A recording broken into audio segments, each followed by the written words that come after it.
नमस्कार विद्यार्थी मित्रांनो, मी प्राध्यापक नितीन सत्रे आपल्या सर्वांचं सह्याद्री IASच्या ऑनलाईन प्लॅटफॉर्मवरती मनपूर्वक स्वागत करतो. मित्रांनो, आजच्या सेशनमध्ये आपण सरळ व्याज आणि चक्रवाढ व्याज या अतिशय महत्त्वाच्या असणाऱ्या घटकावरती चर्चा करणार आहोत.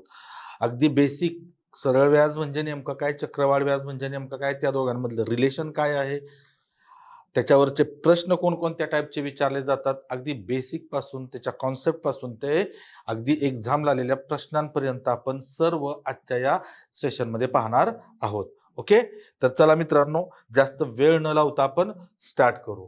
ओके, सरळ व्याज आणि चक्रवाढ व्याज, सिंपल अँड कंपाऊंड इंटरेस्ट. काय भानगड आहे तर बघा, आता ऍक्च्युली सरळ व्याज आणि चक्रवाढ व्याज काय आहे थोडक्यात आपण बघूया.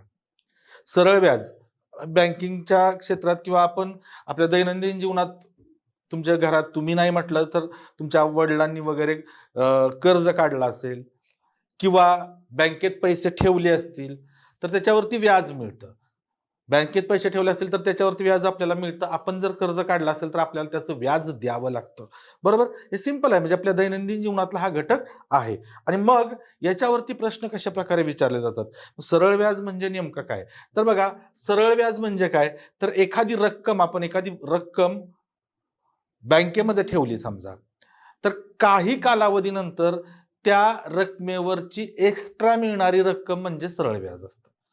ती एक्स्ट्रा रक्कम कशी वेगवेगळ्या पद्धतीनं ठरलेली असते, म्हणजे त्याचा व्याज दर वेगवेगळा असतो. ओके, काही ठिकाणी 8% व्याज दर असेल, काही ठिकाणी 10% असेल, काही ठिकाणी 9% असेल, काही ठिकाणी 6% असेल, वेगवेगळ्या पद्धतीनं. मग जसा व्याज दर असेल त्या व्याजदराच्या रेशोमध्ये ते त्याच्यावर मिळणारं व्याज हे बदलत असतं. ओके, तर पहा, ऍक्च्युली आता सरळ व्याज म्हणजे नेमकं काय तर बघा, simple interest is equal to P into N into R upon 100. Simple आहे, लक्षात ठेवा. PNR भागिले 100 किंवा PNR भागिले 100, तुम्हाला जसं लक्षात ठेवायचंय तसं लक्षात ठेवा. सिंपल इंटरेस्ट सर SI म्हणजेच काय तर सरळ व्याज बरोबर मुद्दल गुणिले कालावधी गुणिले दर भागिले 100. ओके, याच्यामध्ये ऍक्च्युअली आता पी म्हणजे काय तर प्रिन्सिपल असतं, लक्षात ठेवा. प्री किंवा हे तुम्ही मुकाद लक्षात ठेवण्यापेक्षा मद किंवा कदम भागिले 100 लक्षात ठेवलं तर चालेल. मुद्दल गुणिले दर गुणिले कालावधी किंवा वर्ष भागिले 100, मदक भागिले 100, कदम भागिले 100 किंवा कसं जसं लक्षात ठेवायचं असेल तसं लक्षात ठेवा. पी म्हणजे प्रिन्सिपल म्हणजे मुद्दल रक्कम, एन म्हणजे नंबर ऑफ इयर्स म्हणजे वर्षे, आणि आर म्हणजे रेट पर्सेंट पर ॲन्युम म्हणजे दर साल दर शेकडा. ओके, तर हे सिस्टीम आहे, लक्षात ठेवा. म्हणजे आता याच्यात लक्षात घ्या की हे झालं सरळ व्याज. ओके, तर आता ह्याच्यामध्ये ना आणखी एक कॉन्सेप्ट आहे, जी सरळ व्याज असो किंवा चक्रवाढ व्याज असो. याच्यामध्ये चक्रवाढ व्याज म्हणजे पण काय आहे तर चक्रवाढ व्याजावरचे प्रश्न सोडवताना मी तुम्हाला सांगतो, तुम्हाला कुठल्याही प्रकारचं सूत्र वापरायची गरज नाही. शेकडेवारीत आपण त्याची ऑलरेडी ट्रिक पाहिलेली आहे, त्या पद्धतीनं सोडवायचे आहे. तर बघा, आता हे मात्र लक्षात असू द्या, मदक भागिले 100 किंवा पिनार भागिले 100. तर हे जे आहे याच्यामध्ये आणखी एक कॉन्सेप्ट असते, ती म्हणजे रास म्हणजेच ए असतं, लक्षात ठेवा. ओके, रास म्हणजे ए, त्याला अमाऊंट म्हणतात, अमाऊंट टू बी पेड. तर रास बरोबर सूत्र काय असतं मित्रांनो तर सरळ व्याज किंवा व्याज, कसलंही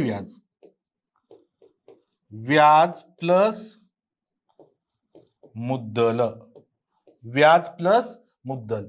ए म्हणजे अमाऊंट टू बी पेड, म्हणजे जी रक्कम भरावीची आहे ती. ओके, एवढं लक्षात ठेवा. रास म्हणजे व्याजासहित रक्कम, साधी सरळ गोष्ट, व्याजासहित रक्कम. फॉर एक्झाम्पल, मी समजा 5,000 रुपये व्याजानं घेतले एखाद्या सावकाराकडून, कालांतरानं त्याच्यावर 500 रुपये व्याज झालं. मी त्याच्याकडे गेलो सावकाराकडे, त्याला म्हटलं 500 रुपये घे, तुझा माझा विषय संपला. संपेल का विषय? नाही संपणार विषय. 500 कसा विषय संपेल? विषय संपवायचा असेल तर मला त्याला किती रुपये द्यावे लागतील तर 5,000 आणि 500 असे 5,500 द्यावे लागतील, कारण त्याच्याकडून घेतलेले 5,000 आणि त्याच्यावर झालेलं व्याज 500 रुपये, असं मिळून रक्कम मला 5,500 त्याला जर मी परत केली तर त्याच्या आणि माझ्या व्यवहाराचा विषय संपेल. अदरवाईज तो विषय संपणार नाही किंवा तो संपू देणार नाही. बरोबर, म्हणजे ती रास परत करावयाची रक्कम किंवा भराव्याची रक्कम म्हणजे रास असते, हे लक्षात ठेवा. ओके, मग रास म्हणजेच व्याज अधिक मुद्दल, एवढं कायम लक्षात असू द्या. ओके, आता चक्रवाढ व्याज काय भानगड ते आपण पुढे बघू. चक्रवाढ व्याजाचे प्रश्न आल्यानंतर डायरेक्ट तुम्हाला मी सांगतो चक्रवाढ व्याजावरचे प्रश्न कसे सोडवायचे. या प्रकारामध्ये 3 प्रकारचे प्रश्न मुख्यत्वे विचारले जातात. एक निव्वळ सरळ व्याजावरती वेगवेगळ्या टाईपचे प्रश्न असतात.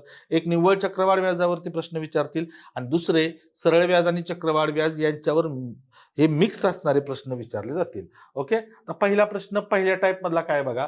10,12 दराने 21,000 रुपये मुद्दलाचे 8 वर्षांचे सरळ व्याज किती होईल. आता इथं सरळ व्याज विचारलंय ना, तर सिंपल आहे, लक्षात ठेवा. काय आपल्याला लक्षात ठेवायचे आहे, तर सरळ व्याज इज इक्वल टू काय फॉर्म्युला आपला, पी इंटू, आता हे परीक्षेत तुम्ही फॉर्म्युला लिहित बसायचं नाही. परीक्षेत फॉर्म्युला लिहायचा नाही का, तर तो मनात असला पाहिजे. पण माझ्या मनात काय चाललंय ते मी दाखवू शकत नाही तुम्हाला, डोक्यात काय आहे ते, तेव्हा मला इथं लिहावं लागतंय. ओके, आता याच्यात बघा पी म्हणजे काय आहे, तर पी म्हणजे मुद्दल रक्कम. किती रक्कम आहे लक्षात ठेवा, 21,000 रुपये. किती आहे, 21,000 रुपये. एन म्हणजे number of years. Number of years किती आहेत, 8. बघा, आता वर्षांचे प्रश्न असतात, महिन्यांचे प्रश्न असतात, दिवसांवरचे प्रश्न असतात. एन म्हणजे 8 आणि आर म्हणजे रेट पर्सेंट पर एन्युम म्हणजे दशे दर. किती दर आहे, 12. किती आहे, 12. या सूत्रात किमती ठेवून देवपूजा करा. पिनार भागिले 100, 21,000 काय येणार इथं बघा, 21,000 गुणिले एन ची व्हॅल्यू 8 गुणिले 12 छेद 100. 2 शून्याला हे 2 शून्य गेले म्हणजे किती आलं, हे 210 गुणिले 12 96. मग आता 21चा पाडा 5 असेल तर हे शून्य लिहून टाका. एक सॉरी 21 × 126 उरले 12 बरोबर. आणि 21 × 189, 189 आणि 12, 189 आणि 10 199 आणि वरचे 2 201. किती आलं, रुपये 20,160. काय आलं उत्तर मित्रांनो, रुपये 20,160. ऑप्शन नंबर 3 संपला विषय. नेक्स्ट क्वेश्चन काय मित्रांनो बघा. 10,6 दराने 15,000 रुपये मुद्दलाचे 4 वर्षांचे सरळ व्याज किती होईल. आता मी डायरेक्ट इथं डायरेक्ट मी काय करतो, तर मी इथं डायरेक्ट पिनार भागिले 100. पी ची व्हॅल्यू किती आहे मित्रांनो, तर ही पी ची व्हॅल्यू आहे 15,000. आता मी ते सूत्रमित्र मांडत बसत नाही. गुणिले एन ची व्हॅल्यू किती आहे, एन म्हणजे वर्ष किती आहेत 4, गुणिले दर किती आहे, आर किती आहे 6.25 डिवायडेड बाय 100 भागिले 100, पिनार भागिले 100. ओके, तर हे 2 शून्याला हे 2 शून्य गेले तर इथं किती राहिलं बघा, 150 गुणिले हे बघा 6.25चे चौपट, कोणत्याही संख्येचे चौपट करताना 6.25 आहे, त्याची दुपटीची दुप्पट करायची. 6.25ची दुप्पट 12.5 आणि 12.5ची दुप्पट किती येते मित्रांनो, 25 येते. म्हणजेच किती आलं, तर बघा इथं 25 शून्य शून्य, 25 5 600ला 5 उरले 12 आणि 25 1 25 आणि 12 37. तर उत्तर किती आलं, 3,750 रुपये.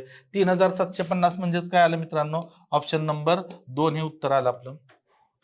ओके, काय अवघड आहे का, पहिला बेसिक टाईप आहे, काही अवघड नाही. लक्षात ठेवा, पीएनआर भागिले 100 किंवा पिनार भागिले 100 एवढंच करायचं आहे सरळ व्याज काढायचं म्हटलं तर. आता सरळ व्याजाने होणारी रास विचारली. 10,5 दराने 7,500 रुपये मुद्दलाचे 6 वर्षानंतर सरळ व्याजाने होणारी रास किती. रास म्हणजे काय असतंय, व्याज अधिक मुद्दल. पहिल्यांदा आपल्याला काय काढावं लागेल, सरळ व्याज काढावं लागेल. बघा सरळ व्याज, तर सरळ व्याज कसं काढणार आपण, पिनार भागिले 100. पी किती आहे, मुद्दल 7,500 गुणिले एन किती वर्ष आहेत 6 गुणिले दर किती आहे 5 भागिले काय आहे 100. 2 शून्याला हे 2 शून्य गेले म्हणजे किती आलं बघा, 75 गुणिले 6 पंचे 30 म्हणजेच किती आलं बघा, हे शून्य आहे असं घ्या आणि 3 पंचे 15 उरले 1 3 7 21 आणि 1 22. तर हे काय झालं मित्रांनो, हे झालं व्याज, सरळ व्याज झालं. मग रास बरोबर काय फॉर्म्युला असतो आपला, तर रास बरोबर सरळ व्याज प्लस पी म्हणजे मुद्दल, व्याज अधिक मुद्दल असतं बरोबर की नाही. मग सरळ व्याज किती आलं 2250 प्लस मुद्दल किती आहे मित्रांनो 7,500. यांची बेरीज करायची. मग काय बेरीज येणार याची बघा, तर याची बेरीज येणार शून्य आणि शून्य शून्य, इथं शून्य आणि 5 5, इथं 5 आणि 2 7 आणि इथं 2 आणि 7 9. तर उत्तर काय आलं मित्रांनो, रुपये 9,750. 9,750 म्हणजेच ऑप्शन नंबर 4. बस एवढे दोनच कॅल्क्युलेशन्स करायचे, सरळ व्याज काढायचं आणि ते सरळ व्याज मुद्दलामध्ये मिळवलं की तुम्हाला सरळ व्याजाने मिळणारी रास निघते. ओके, ठीक आहे. त्यानंतर पुन्हा एकदा राशीवरती प्रश्न आहे बघा. दशादशे 10 दराने 5,240 रुपये मुद्दलाची 3 वर्षांची सरळ व्याजाने होणारी रास किती? पण पहिलं काय, आपल्याला सरळ व्याज काढायचे आहे. मग सरळ व्याज बरोबर काय, पी ची व्हॅल्यू किती आहे, मुद्दल किती आहे 5,240. 5,240 गुणिले एन, वर्ष किती आहेत 3, गुणिले दर किती आहे 10, भागिले काय असणार तर 100. ह्या शून्याला हे शून्य कटलं, ह्या शून्याला हे शून्य कटलं. 3 गुणिले 524 करायचे. बघा 500 ची तिप्पट 1500 आणि 24 ची तिप्पट 72, म्हणजे किती आलं इथं 1572. हे झालं सरळ व्याज. मग विचारले का आपल्याला रास विचारली, तर मग रास बरोबर काय येणार मित्रांनो, रास बरोबर सरळ व्याज अधिक मुद्दल. सरळ व्याज किती आहे 1572 अधिक मुद्दल किती आहे हो 5,240 बरोबर. बघा 2 अधिक 0 2 बरोबर, 7 आणि 4 11 उरले 1, त्यानंतर 5 आणि 2 7, 7 आणि 1 8, आणि इथं 1 आणि 5 6, 6,812 रुपये. किती येणार 6,812 रुपये, म्हणजेच ऑप्शन नंबर 2 हे आपलं त्याचं उत्तर आलं. इथपर्यंत रास काढेपर्यंत आता काही त्रास आहे का, काहीच त्रास नाही. ओके, हे एकदम सोपं, एकदम बेसिक. आणि ह्याच्यावरती प्रश्न विचारलेत परीक्षांना बरं का, विचारतात असे प्रश्न विचारले. तुम्हाला एवढं सोपं आहे, हा एवढं सोपं आहे तेच विचारलं जातं. ओके, विचारलं ह्याच्यावरती प्रश्न कुठलाही प्रकार ते विचारू शकतात. पुढचा प्रश्न काय बघा, दशादशे किती दराने 1,500 रुपये मुद्दलाचे 9 वर्षांचे सरळ व्याज रुपये 2160 होईल. आता तुम्हाला एक सांगतो, इथं प्रॉब्लेम काय झाला, इथं सरळ व्याज दिलेलं आहे. ज्यावेळी तुम्हाला सरळ व्याज दिलं जातं तर इथं 3 गोष्टी महत्वाच्या आहेत, लक्षात ठेवा. आता इथं पहिलं प्रश्न जाऊ द्या, तुम्हाला मी शॉर्टकट सांगतो. 3 गोष्टी महत्वाच्या आहेत, पी एन आणि आर. पी एन आर ह्या 3 गोष्टी. ओके, आणि एक काय असतं ह्याच्यामध्ये सरळ व्याज. तर ह्यात 1 2 3 4 पैकी कुठले 3 गोष्टी तुम्हाला दिल्या जातात. इथं किती गोष्टी दिल्यात बघा, 1 2 आणि 3च गोष्टी दिल्यात, एक गोष्ट कुठली दिली नाही. जर सरळ व्याज नाही दिलं तर पिनार भागिले 100. पण जर तुम्हाला लक्षात घ्या, पी एन किंवा आर ह्या तिघांपैकी कुठलीही एक संकल्पना, कुठलाही एक घटक कॅल्क्युलेशन करून जर काढायचं असेल, म्हणजे मुद्दल काढायचे असेल, नंबर ऑफ इयर्स म्हणजे वर्ष काढायचे असतील, किंवा दर काढायचा असेल, ह्यापैकी काही जरी काढायचं असेल ना, तर काय करा. इथं काय विचारलंय बघा, दशादशे किती दराने म्हटलंय, म्हणजे दर काढायचे आहे की नाही. तर दर बरोबर दर काढायचा असेल, किंवा पी काढायचे असेल, किंवा यन काढायचं असेल, लक्षात घ्या मी काय म्हणतोय, दर काढायचा असेल पी किंवा यन, एक गोष्ट फिक्स लक्षात ठेवायची, काय माहिती आहे का बघा, सरळ व्याज गुणिले 100 ह्या अंश ह्याचा, इथं सुद्धा सरळ व्याज गुणिले 100 लक्षात घ्या, आणि इथं सुद्धा सरळ व्याज गुणिले 100. हे ना बघा, अंश तिन्ही काढताना जो अंश आहे व्याजाला कशानं गुणायचं आहे 100 न, व्याजाला 100 न गुणायचे, तिन्ही ठिकाणी सेमच ठेवायचं. मग बघा सूत्र म्हणजे पाठ नाहीच करायचे, लक्षात ठेवा. सूत्र मी सांगतोय, पाठ नाही, टेक्निकली लक्षात कसं ठेवायचं सांगतोय. सरळ व्याज गुणिले 100 आहे, इथं सरळ व्याज गुणिले 100 आहे, इथं सरळ व्याज गुणिले 100 आहे. आता ह्या प्रत्येक सूत्राचा छेद कसा असणार बघा, आर विचारलंय की नाही इथं आर, तर आर सोडून बघा ह्या तिघांमधलं आर सोडून बाकी कोण राहिलं, पी आणि एन. खाली काय येतं माहिती आहे का, पी गुणिले एन. लक्षात घ्या, जर पी विचारलं तर पी सोडून कोण आहे इथं, एन आणि आर, तर इथं एन गुणिले आर येतं. जर पी काढायचं असेल तर, आणि जर एन काढायचं असेल तर एन सोडून कोण आहे, पी आणि आर, तर खाली पी आर येतं, पी इंटू आर. संपला विषय बघा. तिन्ही फॉर्म्युल्यामध्ये अंश सेम राहतो, SI इंटू 100, सरळ व्याज गुणिले 100 हा अंश समान राहतो. छेद फक्त काय होतो, जे काढायचे ते सोडून बाकी दोघं छेदात घ्यायचे. आर आर असेल तर पी एन घ्या, पी काढायचं असेल तर एन आर घ्या, आणि एन काढायचं असेल तर पी आर घ्या. आता इथं आपल्याला काय काढायचं आहे, दशादशे किती दराने म्हटलंय, म्हणजे दर काढायचे आहे, बरोबर की नाही. म्हणजे आपल्याला हा वरचा फॉर्म्युला पाहिजे. ह्याच्या सूत्रात किमती ठेवा फक्त.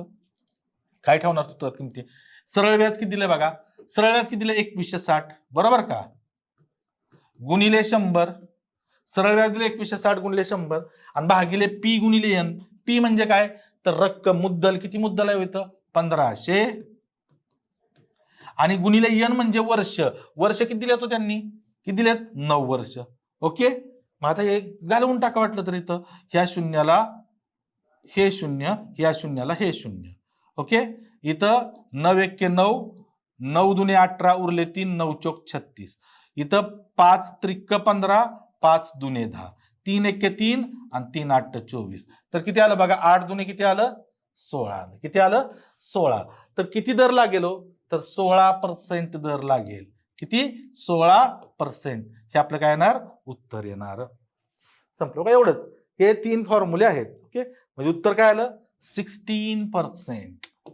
Option number 1. Okay, next. आता बघा, दशादशे 12.5 दराने 24,000 रुपये रकमेचे सरळ व्याज 15,000 होण्यासाठी किती वर्ष लागतील? आता वर्ष विचारलेत. वर्ष म्हणजे काय येणार मित्रांनो? एन ची व्हॅल्यू तुम्हाला विचारली. मग पहिल्यांदा वरती काय येणार? सरळ व्याज गुणिले 100 फिक्स, आणि छेदामध्ये काय येणार? 3 गोष्टी असतात. कोणत्या? पीएनआर. पीएनआर एन काढायचे आहे ना, तर एन सोडून द्या. खाली काय येणार? पी गुणिले आर. आताच मी तुम्हाला सांगितलं सूत्र. पाठ करायची गरज नाही, टेक्निकली तुम्ही लक्षात ठेवू शकता. कारण पाठ केलेल्या गोष्टी विसरू शकतात, टेक्निकली लक्षात ठेवलेल्या गोष्टी विसरत नाहीत. लक्षात ठेवा, थोडस प्रॅक्टिस केलं की. मग सरळ व्याज किती होते बघा? काय म्हटलंय? सरळ व्याज 15,000. सरळ व्याज किती दिलंय त्यांनी?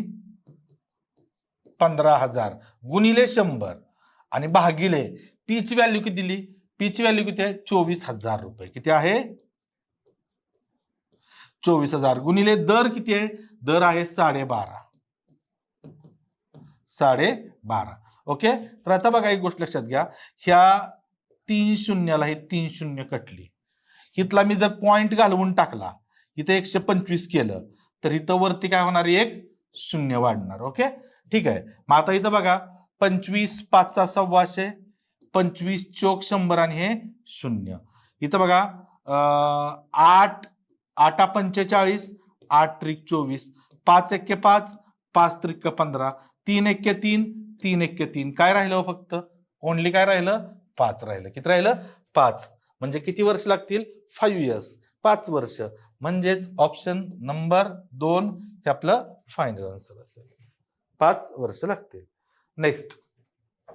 आता काय म्हटले बघा, दशादशे 7.5 दराने एका रकमेचे 12 वर्षाचे सरळ व्याज 9,450 होते, तर ती रक्कम कोणती?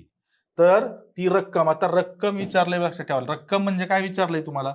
काय विचारलंय? पी ची व्हॅल्यू विचारली. मग हे आपला फॉर्म्युला काय? सरळ व्याज गुणिले 100. पीएनआर मधलं पी गेलं, काय राहिलं खाली? N into R. ठेवा सूत्रात, किमतीन करा देवपूजा, काहीच नाही करायचं. सरळ व्याज किती दिले? तर सरळ व्याज किती दिले? सरळ व्याज 9,450 दिले. 9,450 गुणिले 100. छेदामध्ये काय आता येणार? एन ची व्हॅल्यू म्हणजे नंबर ऑफ इयर्स. वर्ष किती आहेत? 12 वर्षे. गुणिले आर ची व्हॅल्यू 7.5 दिली.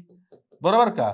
ओके, तर आता एक गोष्ट लक्षात घ्या, इथं 7.5चं मी काय करतोय? इथं 75 करतोय, तर वरती एक शून्य वाढणार. हे आपण दशांश पूर्णांकात पाहिलेलं आहे. ओके, मग इथं बघा 25 त्रिक 75, 25 चोक 100 आणि हे शून्य. 4 त्रिक 12, 4 10 40, 3 एक्के 3, 3 त्रिक 9, 3 एक्के 3 आणि 3 पंचे 15, हे शून्य. पुन्हा 3 एक्के 3, 3 10 30, उरले 1, 3 पंचे 15 आणि हे शून्य. संपलं. 1,050 गुणिले 10 म्हणजेच 1,050 गुणिले 10 आहे, त्याच्यावर एक शून्य फक्त येणार. म्हणजे किती आलं उत्तर? रुपये 10,500. रुपये 10,500 म्हणजेच ऑप्शन नंबर 4 हे आपलं उत्तर आलं.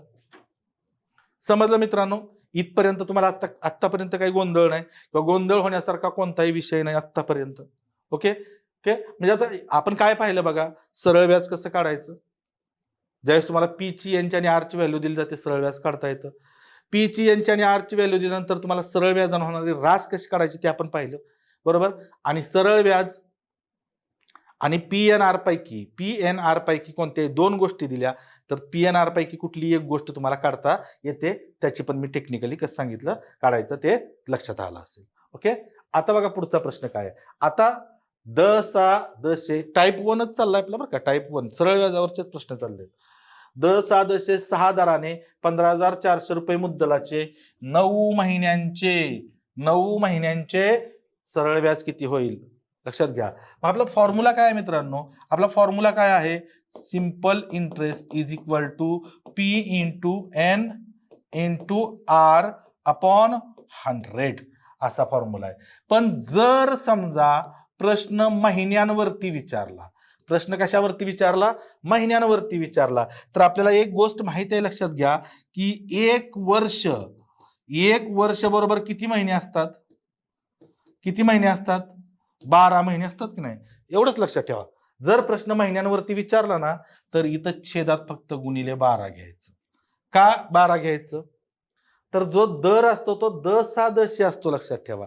दर साल दर शेकडा तो वार्षिक दर असतो. कसा असतो, वार्षिक दर असतो. आणि तुम्हाला प्रश्न महिन्यांवरती विचारलाय मग इथं फक्त भागिले 12 घ्यायचं. का, कारण 12 घ्यायचं, एका वर्षामध्ये 12 महिने असतात, त्याचे 12 तुकडे करावे लागतात. ओके, 12 भाग करावे लागतात म्हणून भागिले 12.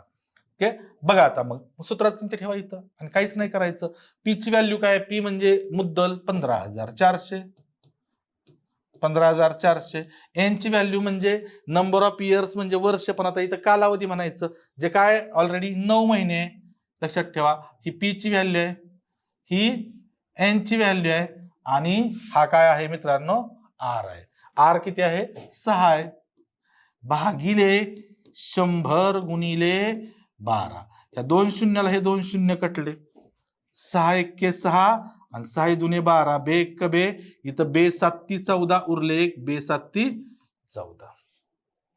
ओके, 77 गुणिले 9 करायचे आहे. 9चा पाडा पाठ असेल तर 9 न गुणायचं, 9चा पाडा पाठ असेल तर अतिउत्तम, 9चा पाडा पाठ नसेल तर मग आत्महत्या केली तरी चालेल, कारण आपण अधिकारी होणार आहे आणि 9चाच पाडा येत नाही, असं नाही व्हायला पाहिजे ना, बरं नाही. मग 9 न गुणायचं, तर 9 7 63 उरले 6, पुन्हा 9 7 63, 63 आणि 6 69, तर उत्तर किती आलं मित्रांनो, 693, म्हणजेच 693 रुपये, म्हणजेच option number 2. Option number 2. Okay, पुढचा प्रश्न बघा काय आहे आता.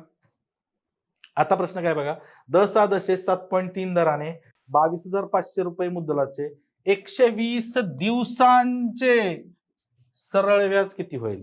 प्रश्न कशावर विचारलाय मित्रांनो, 120 दिवसांचे म्हटले, 120 दिवसांचे दिवसांवरती प्रश्न विचारलाय. फॉर्म्युला आपला काय असतो मित्रांनो, तर फॉर्म्युला आपला काय आहे, simple interest is equal to P into N into R upon 100 असा आपला फॉर्म्युला आहे, पी एन आर भागिले 100.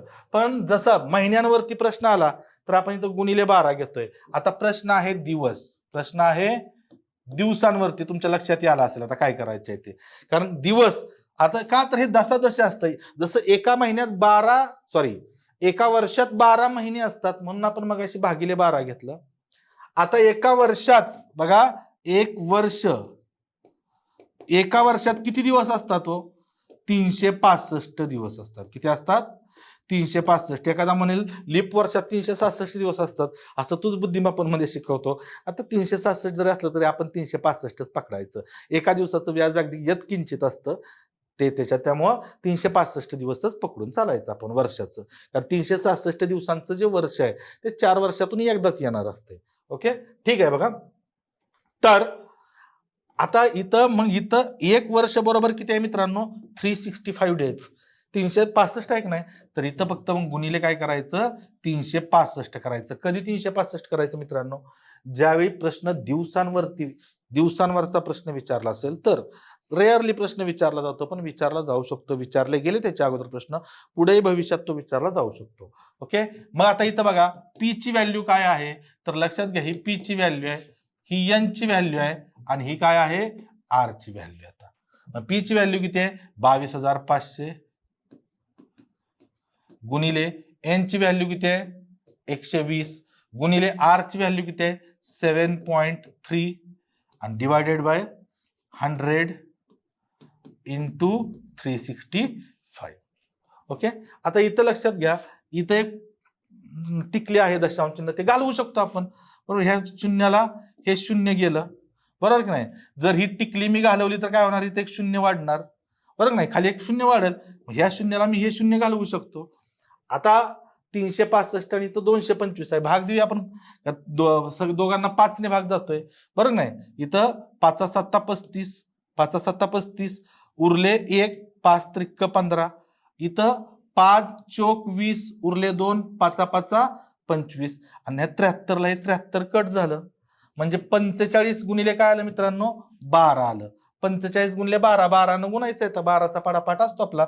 12 पंचे 60, उरले 6, 12 चोक 48 आणि 6 54, तर किती आलं मित्रांनो, 540 रुपये.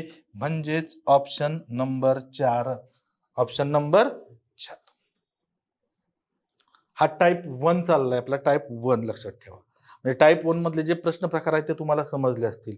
त्याच्यात ताण घेण्यासारखं काहीही नाही, ताण घेण्यासारखं काही नाही. आता टाईप 2 बघा काय काय, सरळ व्याजाने दाम एक्सपट सरळ व्याजाने दाम एक्सपट रक्कम होत असेल तर, लक्षात ठेवा, एक्सपट किती पट. सरळ व्याजावर प्रश्न विचारले जातात की दाम दुप्पट, दाम तिप्पट, दाम चौपट होण्यासाठी किती वर्ष लागतील विचारतील, किंवा किती दर असावा लागतो. तर त्यासाठी 2 फॉर्म्युले आहेत. दर बरोबर काय, लक्षात ठेवा, तर हे जे आहे ना, हे दोघांमध्ये सेमच आहे. हे आहे ना, हे दोघांमध्ये सेमच आहे. इथं 100 आहे वरती, इथं पट वजा 1 आहे.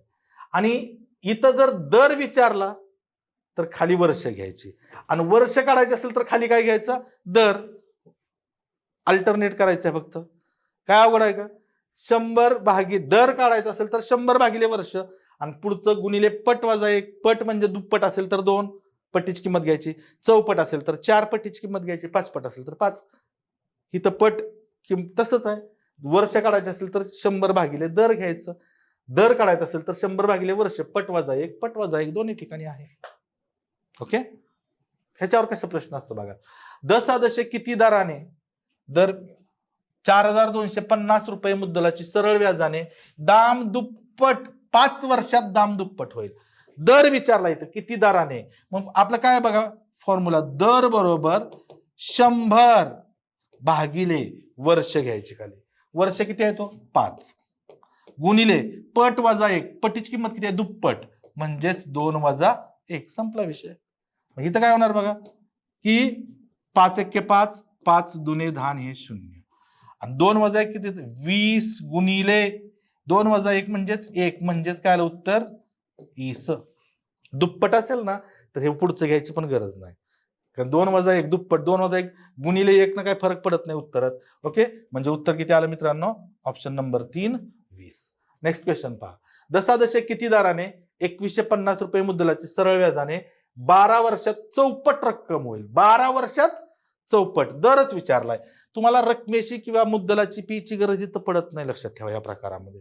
मग दर बरोबर बघा 100 भागिले वर्ष, वर्ष किती आहेत 12, गुणिले पट, पट किती आहे चौपट, चौपट म्हणजे 4 आणि वजा 1, संपला विषय. इथं भाग द्या बघा. आता इथं मी करतो 100 भागिले 12 गुणिले 4 वजा 1 किती येतं 3, बरोबर. 3 एक्के 3, 3 चोक 12, 4 एक्के 4, 4 दुने 8, उरले 2, 4 पंचे 20, किती आलं हो, किती दर आला 25%, किती आला 25, म्हणजेच ऑप्शन नंबर 1 हे आपलं उत्तर आलं. येतंय लक्षात, बरोबर. पुढचा काय प्रश्न बघा. दशादशे किती दराने एका रकमेची सरळ व्याजाने 25 वर्षात 4 पट रक्कम होईल. 25 वर्षात 4 पट. मग बघा आता इथं मित्रांनो, इथं पण दर बरोबर 4 पटच म्हणले, 25 वर्ष म्हणले, 100 भागिले वर्ष 25 गुणिले पट किती आहे हो 4, 4 वजा 1, इथं 25 एक्के 25, 25 चोक 100, म्हणजे काय येणार बघा, हे 4 आलं इथलं, गुणिले 4 वजा 1 3, 4 त्रिक किती आलं 12, किती आलं 12% दर, म्हणजेच ऑप्शन नंबर 4. काहीच अवघड नाही बघा. आता पुढचा प्रश्न काय, दशादशे 8 दराने एका रकमेची सरळ व्याजाने 5 पट रक्कम होण्यास किती वर्ष लागतील. आता वर्ष विचारली मग वर्षासाठी पण आपण काय बघितलंय, तोच फॉर्म्युला. वर्षे बरोबर 100 भागिले काय येतं, दर येतं. दर किती आहे मित्रांनो, 8, आणि गुणिले पट वजा 1. किती पट व्हायला पाहिजे, 5 पट म्हटलंय त्यांनी. सो 5 वजा 1. मग आता बघा इथं पुढे मी 100 भागिले 8 गुणिले 5 वजा 1 किती, 4. 4 1 4, 4 2 8, बे 1 बे, बे 5 10, हे 0 किती आलो, 50 वर्ष लागतील. किती, 50 वर्ष. 5 पट रक्कम होण्यासाठी किती वर्ष लागतील, 50 वर्ष. म्हणजेच option number 3. Clear. Next question काय बघा, आता हा टाईप 3 आहे बघा, सरळ व्याजामधला प्रश्न आहे, टाईप 3. काय टाईप 3 बघा, अजून आपण चक्रवाढ व्याजाकडे अजून घुसलेलोच नाही, सरळ व्याजच चालू आहे. एका मुद्दलावर मिळालेले सरळ व्याज हे त्या मुद्दलाच्या 1/4 पट असेल आणि व्याजाचा दर व मुद्दल समान असेल. काय असेल, समान असेल. बघा, व्याजाचा दर व मुद्दल, व्याजाचा दर आणि मुद्दल काय असेल, तर समान असेल, तर व्याजाचा दर किती. अशा बघा, लक्षात ठेवा, जर व्याजाचा दर आणि मुद्दल समान असेल आणि सरळ व्याज हे मुद्दलाच्या अमुक अमुक पट दिलंय, अमुक अमुक पट दिलंय, तर याला डायरेक्ट तुम्हाला सांगतो, डायरेक्ट शॉर्टकट काय, तर अशा प्रश्नात दर बरोबर काय करायचं माहिती आहे का, 10 गुणिले वर्गमुळात पट.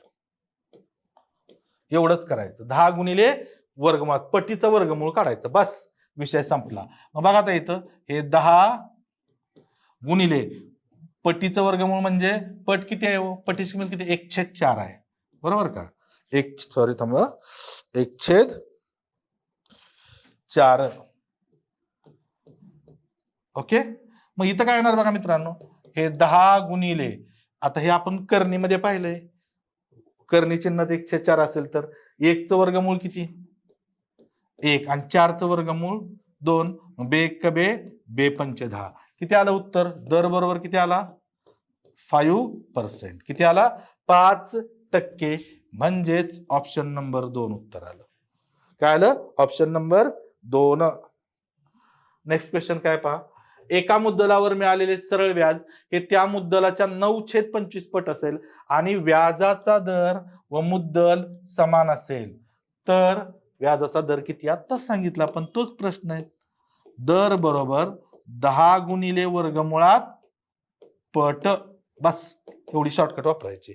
10 इथं 10 गुणिले पटीचं वर्गमूळ, पट किती आहे इथं, 9/25 आहे.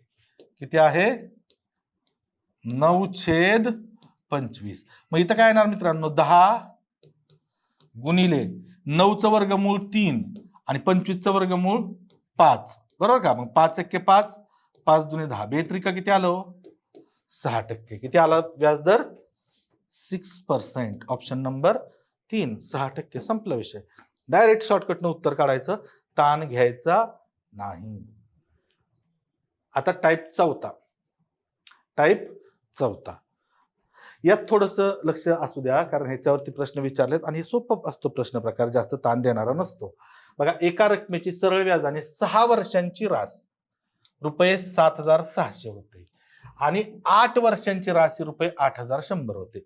बघा, तुम्हाला पहिलं समजावून सांगतो मी, एक गोष्ट लक्षात ठेवा. आता हे की 6 वर्षांची रास म्हणजे नीट अगोदर समजून घ्या, नंतर शॉर्टकट सांगतो मी तुम्हाला. उदाहरणात दिलेली माहिती मी इथं लिहितोय. 6 वर्षांची रास, 6 वर्षांची रास किती दिली त्यांनी, ₹7,600 आणि 8 वर्षांची रास, 8 वर्षांची रास किती दिली, ₹8,100. ह्याचा अर्थ काय पहिला समजून घ्या. म्हणजे समजा मी एखादी रक्कम व्याज कर्जाऊ घेतली, काय रक्कम, ती रक्कमच काढायची ना, मला माहित नाही, तर समजा एखादी कुठली रक्कम मी कर्जाऊ घेतली किंवा तुम्ही घेतली. रास म्हणजे काय असते, व्याजासहित रक्कम असते, व्याजासहित रक्कम. जर मी 6 वर्षात ती रक्कम जर परत करायचं म्हणलं, म्हणजे माझा तो व्यवहार मिटवायचा म्हणलं, तर मला किती रुपये भरावे लागतात, 7,600 व्याजासहित रक्कम. जर 8 वर्षात भरायचं म्हणलं, 8 वर्षानंतर ती जर मला क्लोज करायचं म्हणलं प्रकरण, तर मला किती भरावं लागतात?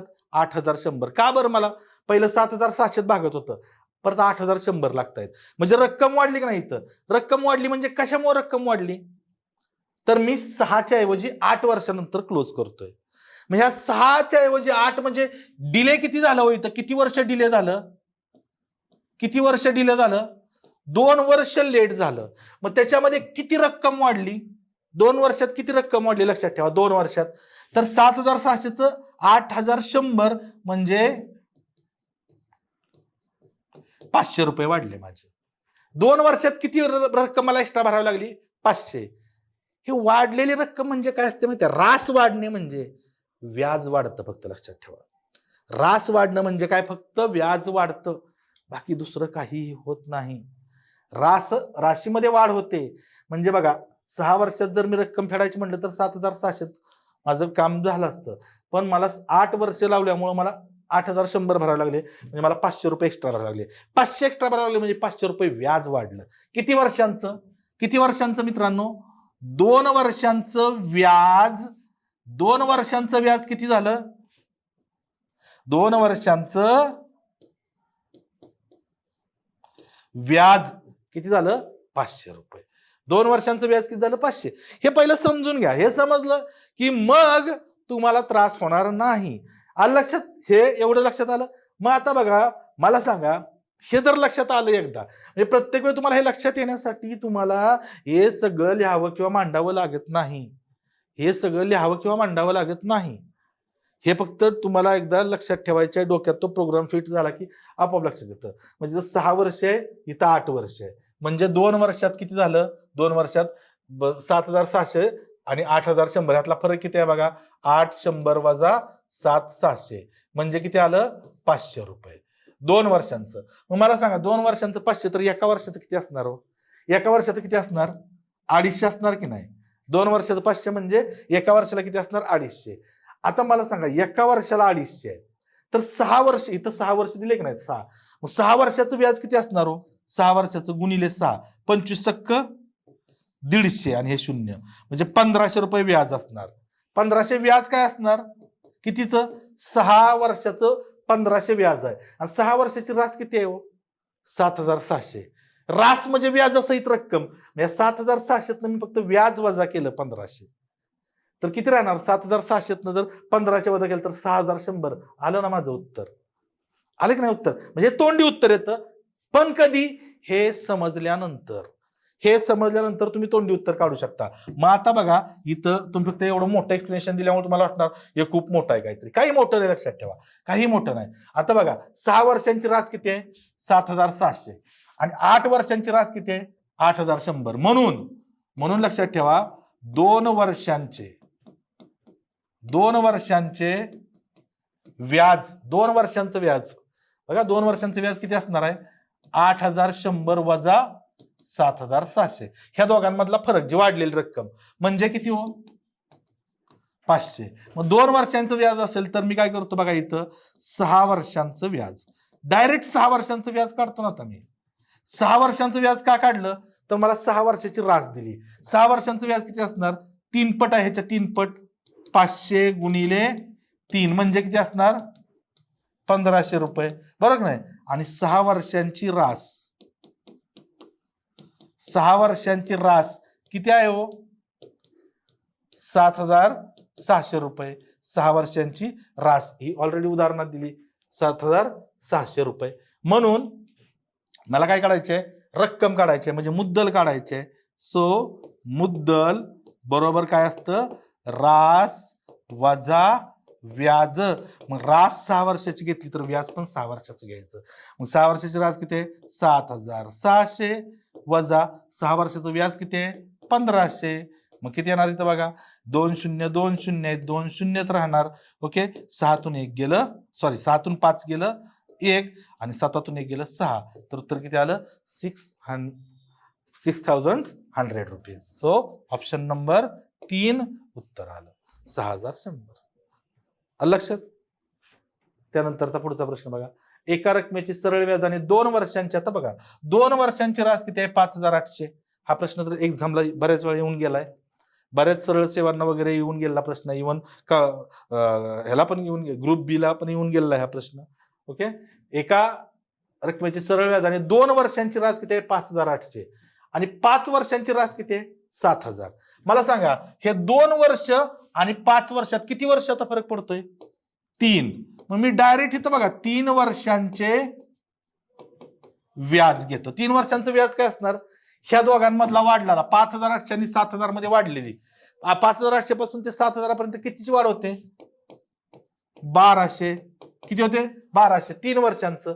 मग मला सांगा 3 वर्षांचं 1,200 असेल व्याज तर एका वर्षाचं किती असेल हो 1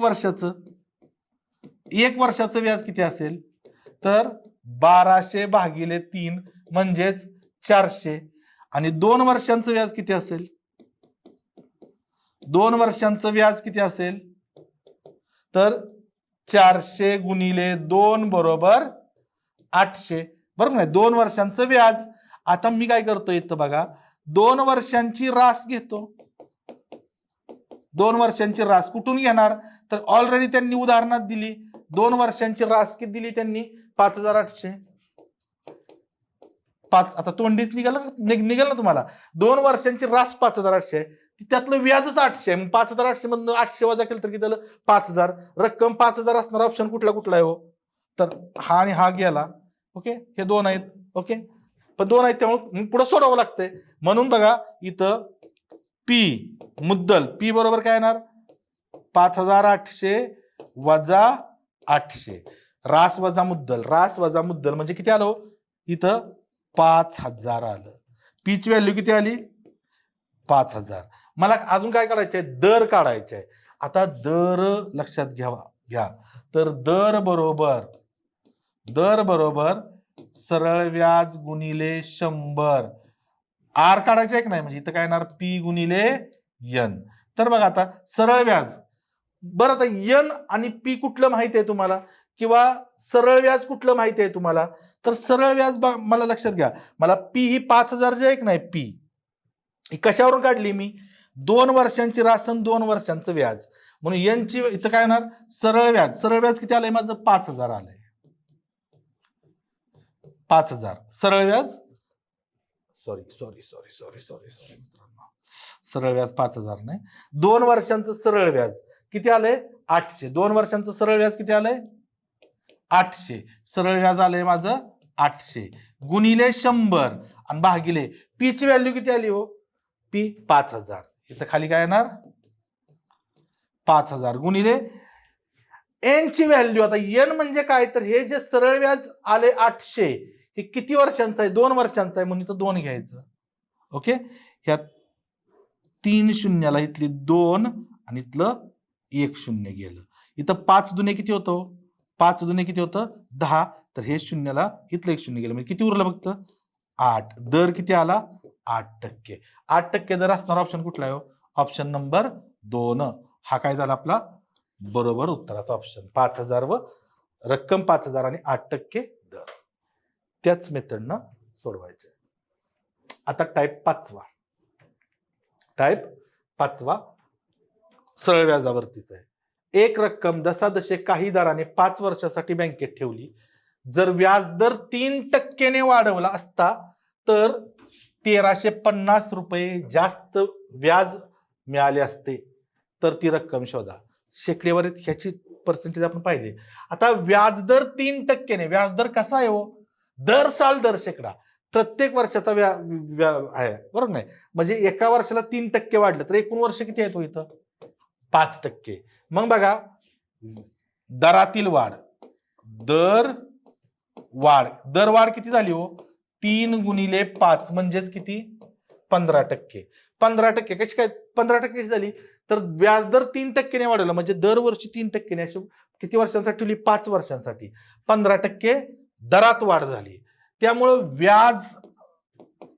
व्याजात वाढ किती न होणार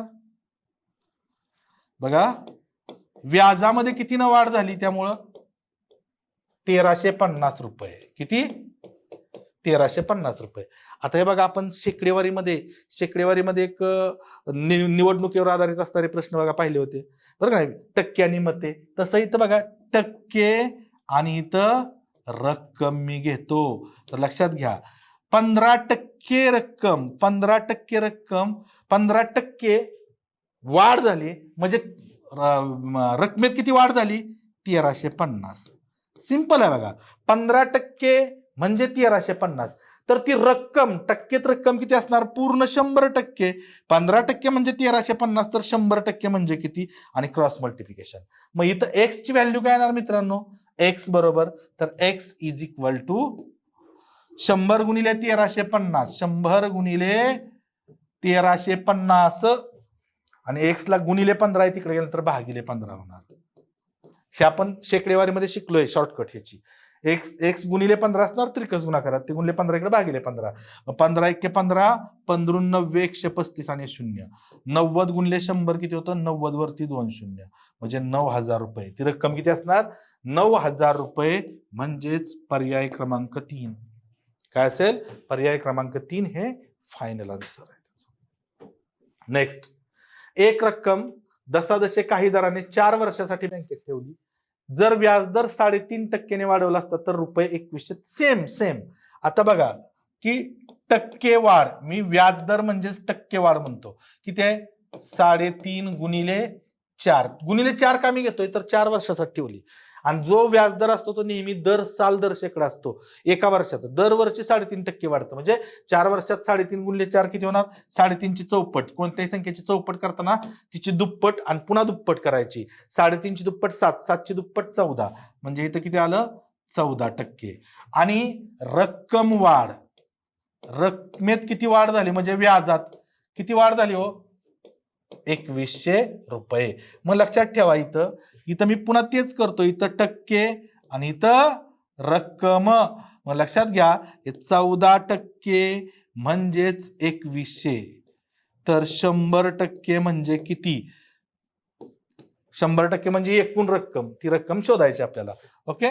मग आता इथं काय होणार? पुन्हा एकदा तेच, एक्स बरोबर 100 गुणिले 2100, 100 गुणिले 2100 आणि एक्स ला गुणिले 14, तिकडे भागिले 14 होणार. ओके. 14 1 14, 14 1 14 उरले 7, त्याच्यावरती घेतलं हे 0, 14 पंचे 70 आणि हे 0. 150 गुणिले 100 म्हणजेच 150 वरती 2 शून्य. तर किती आलं मित्रांनो? 15,000 रुपये. किती आलं? 15,000 रुपये. इथं ऑप्शन नंबर 2. किती आलं? Option number 2. नेक्स्ट, 6वा टाईप. आता जसाजसे 20 दराने 50,000 रुपये रकमेची 2 वर्षांची चक्रवाढ व्याजाने होणारी रास किती? आता चक्रवाढ व्याजाने होणारे रास म्हणजेच काय? आता चक्रवाढ व्याज आलं. सूत्रबित्राच्या नादी लागू नका. ते सूत्र बघा, हे असं सूत्र असतं, A is equal to P into bracket 1 plus R upon 100 bracket raise to N. हे सूत्र लक्षात ठेवता ठेवता निम्म आयुष्य गेलं आतापर्यंत आपलं. बरोबर ना? लहानपणापासून सूत्र आपण बघतोय, पण पाठ कधी झालं नाही. पाठ झालं तरी दुसऱ्या दिवशी लक्षात राहत नाही, परीक्षेपर्यंत लक्षात राहण्याचा विषयच येत नाही. त्यामुळे त्याच्या नादालाच लागू नका. इथं सुद्धा आपण लोकसंख्या काढण्यासाठी शेकडेवारीमध्ये जी पद्धत वापरली ती तिथं वापरायची. रास विचारली तर डायरेक्ट काय करायचं मला सांगतो बघा. रास जर विचारले ना, रास, तर मुद्दल घ्यायची. मुद्दल किती आहे आता इथं? मुद्दल किती आहे? 50,000 रुपये. आणि लक्षात घ्या, दर कसा आहे? 20% दराने वाढ होते. 20% दराने वाढ होते म्हणजे 20% वाढ म्हणजे 120%, 120/100. पण किती वर्ष होते? हे झालं 1 वर्ष. असे किती वर्ष आहेत हो? किती वर्ष आहेत? 2 वर्ष आहेत. बरं का नाही? 1 वर्ष, इथं 2 वर्ष. मग दुसऱ्या वर्षी पुन्हा 120/100च घ्यायचं. संपला विषय. बघा किती, 3 वर्ष असतील तर अजून 120/100. ही रास निघते डायरेक्ट, रास. मग बघा, आता मी काय करतो, ह्या शून्याला हे शून्य कटलं, या शून्याला हे शून्य कटलं, या शून्याला हे शून्य आणि या शून्याला हे शून्य. म्हणजे किती आलं बघा आता इथं? तर इथं आलं हे 500 गुणिले 12 गुणिले 12 144. ओके, मग आता हे 5 न गुणायचंय, 2 शून्य मी आहे असे घेतो इथं.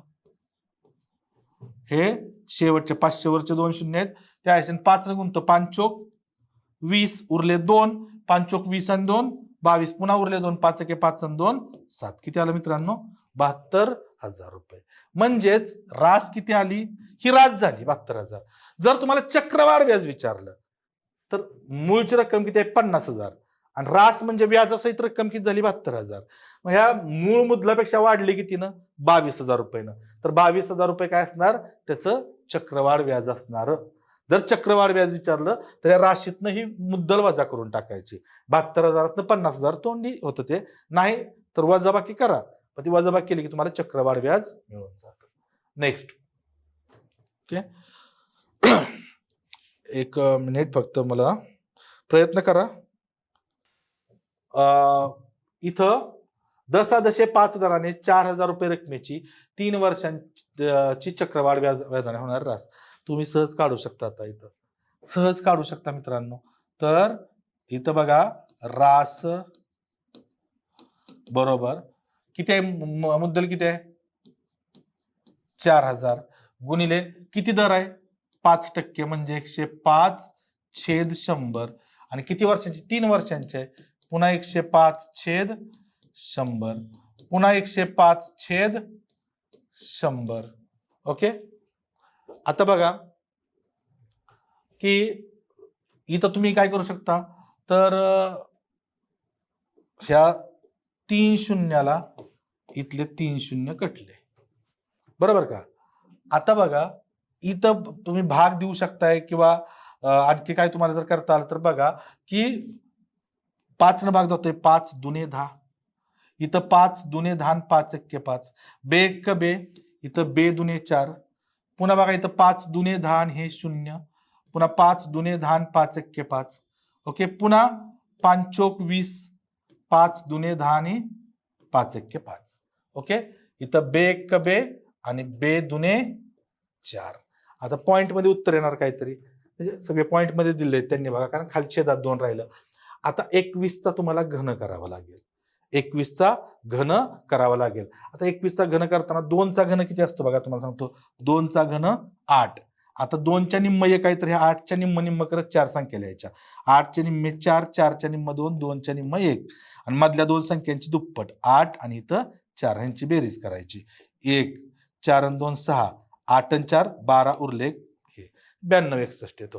किंवा तुम्ही त्यापेक्षा हे म्हणजे ही घन करण्याची सोपी पद्धत आहे, शॉर्ट ट्रिक्स आहे, पण हे वापरण्यापेक्षा तुम्ही 30 पर्यंतचे घनच पाठ करून टाका, त्रास होणार नाही शक्यतो. किती आलं? 92/61. इथं किती आलं बघा? 92/61 भागिले काय आहे मित्रांनो? 2 आहे. ओके, मग बे एक्क बे, बे चोक 8 उरले 1, बे सक्क 12, बे त्रिक्क 6, बे 0 0 उरले 1, पुन्हा त्याच्यावर घेतलं 0, बे पंचे 10. म्हणजे किती आलं मित्रांनो? 4,730.5. म्हणजेच ऑप्शन नंबर 4 हे उत्तर आलं. 4,730.5 रुपये ही काय झाली? रास. त्यानंतरचा प्रश्न बघा. आता टाईप 7, हा टाईप 6 होता. आता 7वा टाईप म्हणजे काय? 7वा टाईप चक्रवाढ व्याजावरतीच आहे. आता चक्रवाढ व्याजच विचारलंय. मग चक्रवाढ व्याज बरोबर काय असतं? कायम लक्षात ठेवा. चक्रवाढ व्याज बरोबर रास वजा मुद्दल असतं. काय असतं? रास वजा मुद्दल. मग चक्रवाढ व्याज काढताना पण तुम्हाला रास काढावीच लागते. रास काय येणार बघा इथं? रास बरोबर किती आहे रक्कम? 1,20,000. 1,20,000 ही रक्कम आहे आणि दर किती आहे? 8% दर आहे. गुणिले 108/100 गुणिले 108/100. इथं ना मित्रांनो 2 वर्ष आहेत म्हणून 2 वेळा घेतलं. ओके, आता इथं बघा, या 2 शून्याला इथले 2 शून्य कटले, या 2 शून्याला हे 2 शून्य कटले. आता तर मोठा प्रॉब्लेम. आता 108 चा वर्ग करायचा आहे. तर तुम्हाला मी सोपं सांगतो, इथं डायरेक्ट लक्षात घ्या. हे 12 आहे असं गुणिले 108 गुणिले 108 म्हणजेच काय आपल्याला करायचं इथं, तर 108 चा वर्ग. 100च्या जवळ असणाऱ्या संख्यांचा वर्ग अगदी सोप्या पद्धतीने शॉर्ट ट्रिक्सने कसं करायचं तुम्हाला सांगतो. 108 ऐक नाही, 100 पेक्षा कितीनं जास्त आहे, 8 न जास्त आहे. मग 8 न जास्त आहे की नाही, म्हणजे 100 प्लस 8 आहे की नाही, इथं 100 प्लस 8 आहे. तर 108 मध्ये हे 8 मिळवायचं. 108 आणि 8 किती झालं, 116. आणि सरळ ह्या 8चा वर्ग करायचा. 8चा वर्ग 64 तो इथं घ्यायचा. संपला, आला. हा 108चा वर्ग झाला मित्रांनो डायरेक्ट. 108 हा 100 पेक्षा 8 न जास्त आहे की नाही, तर 108 मध्ये 8 मिळवा, 116. आणि ह्या 8चा वर्ग 64 इथं लिहून घ्या. संपला विषय. इथं गुणाकार आता 12 न गुणावं लागतंय. पण एक कॅल्क्युलेशन तुम्हाला करावंच लागतं, लक्षात ठेवा. कॅल्क्युलेशनला पर्याय नाही. मग 12 चोक 48 ला 8 उरले 4. 12 सक्क 72, 72 आणि 4 76 ला 6 उरले 7. पुन्हा 12 सक्क 72, 72 आणि 7 79 ला 9 उरले 7. 12 एके 12, 12 आणि 7 19, 19 ला 9 उरले 1. 12 एके 12 आणि 1 13. तर किती आलं मित्रांनो, तर 1,49,968. ही झाली रास, ही झाली रास. मग ह्या रास किती आहे, 1,49,968. आणि त्यातनं मुद्दल वजा करायचे आहे. किती मुद्दल आहे, 1,20,000. ओके, 4 शून्य आहेत ना, 1 2 3 4 संख्या तर आहे अशा येणार. 9 9 6 8. 3तून 2 गेलं 1 आणि 1तून 1 गेलं 0. तर उत्तर किती आलं, 19,968 रुपये. किती आलं, 19,968. म्हणजेच ऑप्शन नंबर 4 हे आपलं फायनल आन्सर आलं. समजतंय, लक्षात येतंय, सोपं आहे, काय अवघड नाही. पुढचा प्रश्न बघा.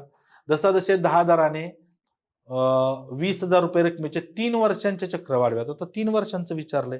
मग पुन्हा तेच पहिली रासच काढावी लागेल तुम्हाला. पहिली रास म्हणजे आता मी इथं शॉर्ट मध्ये ए लिहितो. ए बरोबर काय म्हणजे रास. तर किती आहे, 20,000 गुणिले 10% म्हणजे 110/100. अशी किती वर्ष आहे, 3 वर्ष. मग 3 वेळा 110/100, पुन्हा 110/100. ओके, ह्या शून्याला हे शून्य, या शून्याला हे शून्य, या शून्याला हे शून्य, या शून्याला हे शून्य, ह्या 2 शून्याला इथले 2 शून्य कटले. इथं 20 गुणिले 11 गुणिले 11 गुणिले 11 म्हणजेच काय आलं मित्रांनो, हे 20 गुणिले 11चा घन किती असतो, 1331. आता 20 न गुणा, 20 न गुणण्यापेक्षा हे शून्य एकदाच लिहून घ्या आणि 2 न गुणा. बेक बे, बेत्रिक 6, पुन्हा बेत्रिक 6 आणि पुन्हा बेक बे. किती आलं, 26,620. ही झालं ए ची व्हॅल्यू. मग आपल्याला चक्रवाढ व्याज काढायचे म्हणजे compound interest, CI is equal to A minus P. लक्षात ठेवा, ए मायनस पी म्हणजे काय, तर ए रास 26,620 वजा पी ची व्हॅल्यू म्हणजे रक्कम 20,000 वजा करायचे आहे. मग बघा 20,000 वजा केलं तर 6,720 येणार, बरोबर ना. हे 6,720 वजा बाकी करायची गरज नाही. 26,720 मधून 20,000 गेलं, 6,720. म्हणजेच ऑप्शन नंबर 3 हे या प्रश्नाचं उत्तर आलं. येतंय लक्षात. आतापर्यंत म्हणजे बघा ताण घेण्यासारखं असं याच्यात काय नाही. पुढचा प्रश्न काय आहे बघा. आता चक्रवाढ व्याजाने दाम एक्सपट होत असेल तर 100 बरोबर दर बरोबर 100 कंसात पटीचा 1/n घात वजा 1. आता 1/n घात आहे ना, हे आपण ऑलरेडी शिकलेलो आहे. कशामध्ये, घातांक करणीमध्ये शिकलोय, बरोबर. तर बघा आता ह्याच्यावर प्रश्न कसे असतात. जसा जसे किती दराने 2,520 रुपये रकमेची चक्रवाढ व्याजाने 3 वर्षात दाम 8 पट होईल. आता मला दर काढायचे आहे. मग फॉर्म्युला काय आहे बघा. फॉर्म्युला आताच तुम्हाला पाठीमागे बघितला. दर बरोबर 100 कंसात पट आणि पटीचा 1/n घात वजा 1. आता इथं लक्ष द्या याच्यामध्ये. मग ह्याच्यामध्ये ना हे 100 मी आहे असं घेतो. पट किती पट आहे इथं, पटीची किंमत किती आहे, दाम 8 पट. किती आहे, 8 पट. आणि 8चा 1/n घात, n म्हणजे वर्ष. किती वर्ष, 3 वर्ष. 1/3 वजा 1 संपला. ओके, मग आता ह्याच्यात काय होतंय बघा मित्रांनो, हे 100. आता आठवत आहे का, एखाद्या संख्येचा घातांक अपूर्णांकात असेल तर ती संख्या कोणाच तरी छेदा एवढा घात असते, असं आपण घातांक करणीमध्ये शिकलेलो आहे. बघा आता तुम्ही म्हणणार ते प्रकरण वेगळं, हे प्रकरण, पण एकमेकांवरती डिपेंड असतात. कुठल्या प्रकरणातली कुठली गोष्ट शॉर्टकटसाठी कुठं वापरावं लागेल काय सांगता येत नाही. मग 8 म्हणजेच काय असतं मित्रांनो, 2चा तिसरा घात. 8 म्हणजे 2चा तिसरा घात मी लिहितो. 2चा घन 8. मग 8च्या ऐवजी 2चा घन लिहिला आणि त्याचा 1/3 घात आहे आणि वजा 1. मग आता हे घाताचा घात म्हणजे घातांकांचा गुणाकार होणार. म्हणजे इथं 3 गुणिले काय होणार, 1/3. म्हणजे या 3ला 3 कटणार की नाही, या 3ला 3 कटलं, राहिलं 1. 2चा 1 घात म्हणजे 2. 2 वजा 1 किती येतं, 1च येतं. म्हणजे किती आलं इथं, 100 गुणिले, इथं गुणाकार आहे, 2 वजा 1 1 म्हणजेच 100%. तर दर किती आला मित्रांनो, 100%. किती दर असावा लागेल, 100%. म्हणजेच ऑप्शन नंबर 1. नेक्स्ट, जसा जसे किती दराने एका रकमेची चक्रवाढ व्याजाने 2 वर्षात दाम 9 पट होईल. आता 2 वर्षात दाम 9 पट म्हणलंय, पुन्हा तेच मी इथं घेतो बघा, दर बरोबर 100 कंसामध्ये पट तिचा 1/n घात वजा 1. बरोबर. मग आता बघा इथं 100 कंसामध्ये पट्टीची व्हॅल्यू किती आहे, 9. त्याचा 1/n ची व्हॅल्यू म्हणजे वर्ष किती आहेत, 2 आणि वजा 1. ओके. मग आता इथं बघा, हे 100 कंसामध्ये 9च्या ऐवजी मी काय घेतो, इथं छेदात 2 आहे की नाही, तर 9 कुणाचा तरी दुसरा घात असणार. कुणाचा आहे, 3चा दुसरा घात आहे, 3चा वर्ग आणि त्याचा 1/2 घात. आता ह्या 2ला हे 2 कटणार, पुढे वजा 1 आहेच.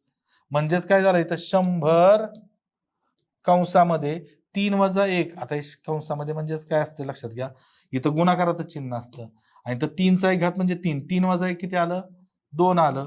म्हणजेच 100 गुणिले 2 200%. तर व्याजदर किती असणार, 200%. म्हणजेच ऑप्शन नंबर 2. येतोय लक्षात, त्रास होण्यासारखं काहीही नाही.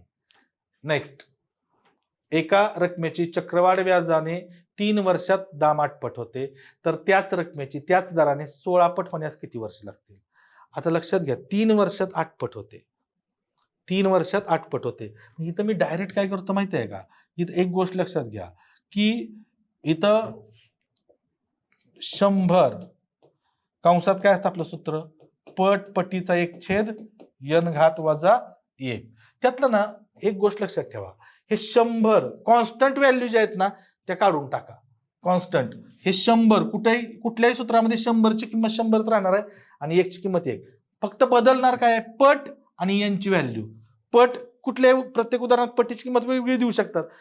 100 ची किंमत वेगळी देणार आहेत का, वजा 1 तर ते वजा 1 कायम राहणार आहे. ह्या कॉन्स्टंट व्हॅल्यू फक्त वगळून टाका. मग आता काय होतंय बघा, आता इथं काय, सुरुवातीची पट किती आहे, एका रकमेची चक्रवाढ व्याजाने 3 वर्षात दाम किती पट होते, 8. सुरुवातीची पट किती आहे, 8 आणि तिचा 1/n घात. सुरुवातीची वर्ष किती आहे, 3. इथं 3 बरोबर. नंतरची पट किती आहे बघा, इथं नंतरची पट किती आहे, 16. बघा 16 पट आहे आणि नंतरची आपल्याला काय काढायचे आहे, वर्ष लागतील. नंतरची वर्ष माहित आहेत का हो, नाही. मग इथं 1 काय करतो मी, n घेतो. n म्हणजे नंतरची वर्ष जे आपल्याला काढायचे आहेत. पुन्हा बघा घातांकावरती हा प्रश्न आला, इथं 8 आहे, इथं 16 आहे की नाही, आहे की नाही, 8 आणि 16. मग 8 आणि 16 कुठल्या एका संख्येचा पाया असू, म्हणजे ह्यांचा पाया समान करावा लागेल. घातांक म्हटलं की पायाशी खेळायचं, घातांकात आपण पाहिलं होतं. मग इथं आता पाय समान करावे लागतील. 8 आणि 16 कोणाशी घातांकी संबंध ठेवतात, तर 2शी. 8 म्हणजे 2चा घन आणि त्याचा 1/3 आणि 16 म्हणजे 2चा 4था घात असतो मित्रांनो आणि त्याचा 1/n घात. n ची किंमत काढायची आहे. मग काय झालं इथं, या 3ला 3 कटलं, मग इथं 2चा 1 घात बरोबर, इथं 2चा काय होणार, ह्या दोघांचा गुणाकार केला तर 2चा 4/n घात. म्हणजे पायला पाय समान झाले, कॅन्सल झाले. मग 4/n इथं बघा लक्षात घ्या, इथं पाय कटले की नाही, मग घात बरोबर असणार, समान बरोबर चिन्ह आहे. 4/n बरोबर किती असणार, 4/n बरोबर इथला घात किती आहे, 1 असणार, बरोबर की नाही. मग हे भागिले n इकडे गेल्यानंतर काय होणार, गुणिले n. n गुणिले 1 म्हणजे n बरोबर किती आलं, 4. नंतरची वर्ष किती आली हो, किती आली, 4 म्हणजेच ऑप्शन नंबर 1. Option number 1. इथलं बघा, पट आणि एक छेद n घात. सुरुवातीचा पट त्याचा एक छेद n घात बरोबर, नंतरची पट त्याचा एक छेद n घात घ्यायचा विषय संपला. पुढचा प्रश्न. एका रकमेची चक्रवाढ व्याजाने 2 वर्षात दाम 9 पट होते. आता इथं बघा, पहिल्यांदा 2 वर्ष दिले आणि 9 पट, तर त्याच रकमेची त्याच दराने 27 पट रक्कम होण्यास किती वर्ष लागतील? तीच मेथड लक्षात घ्या. सुरुवातीची पट किती आहे? 9 पट. 9 आणि त्याचा एक छेद किती घात? 2 घात. काय 1/2 घात हो? तर वर्ष 2 दिलेत बरोबर. नंतरची पट किती आहे? नंतरची 27 पट आहे आणि ती किती वर्ष लागतील माहित नाही आपल्याला. त्याला 1/n घ्यायचं. पाये समान करा. 9 आणि 27. 9 म्हणजे 3चा वर्ग असतो, त्याचा 1/2 घात बरोबर. 27 हा 3चा घन आहे, त्याचा 1/n घात. या 2 ला 2 कटलं म्हणजे इथं 3चा 1 घात आणि ह्या दोघांचा गुणाकार केला तर 3चा काय होणार मित्रांनो? तर 3/n घात. दोन्हीकडचे पाये समान, पाये कटले. मग 1 इथला घात किती आहे? 1 बरोबर. बरोबर इथला घात किती आहे? 3/n. हे भागिले n इकडे गुणिले n होणार. n गुणिले 1 बरोबर 3 म्हणजेच n बरोबर किती आलं? किती आलं? 3 आलं. मग 3 वर्ष. Option number 4. समजतंय? आता सरळ व्याज आणि चक्रवाढ व्याज यांच्यातला संबंध लक्षात ठेवा. काय संबंध असतो सरळ व्याज आणि चक्रवाढ व्याज मध्ये? ओके, ह्याच्यावरती कसे प्रश्न विचारतात? तर एक गोष्ट लक्षात ठेवा की सरळ व्याज, मी काय सांगतोय की सरळ व्याज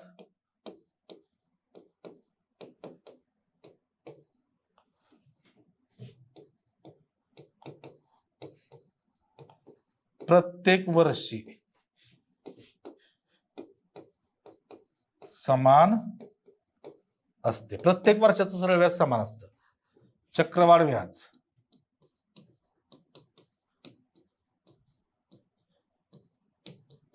दरवर्षी वाढत जाते. दरवर्षी वाढत जातं. कशामुळं? तर चक्रवाढ व्याज म्हणजे काय? व्याजाला व्याज लागतं. आता म्हणजे काय होतं, ह्यात पहिल्या वर्षाचं व्याज आहे ते रकमेत ऍड होतं आणि त्या पुन्हा रक्कम प्लस मग त्या राशीवरती व्याज लागतं, म्हणून चक्रवाढ व्याज दरवर्षी वाढत जातं. मात्र आता पहिल्या वर्षी व्याजच नसणार ना सुरुवातीला. सुरुवातीला काय असणार? चक्रवाढ व्याज जर असलं तरी सुरुवातीला मूळच्या रकमेवरच व्याज लागणार आणि तेवढ्याच दरानं एका वर्षात म्हणजे पहिल्या वर्षाचं सरळ व्याज जेवढं असणार तेवढंच काय असणार? चक्रवाढ व्याज असणार. इथं काय येणार बघा की हे वाक्य खूप महत्वाचं आहे. पहिल्या वर्षाचे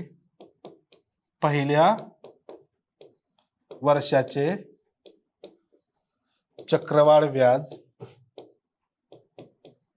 आणि सरळ व्याज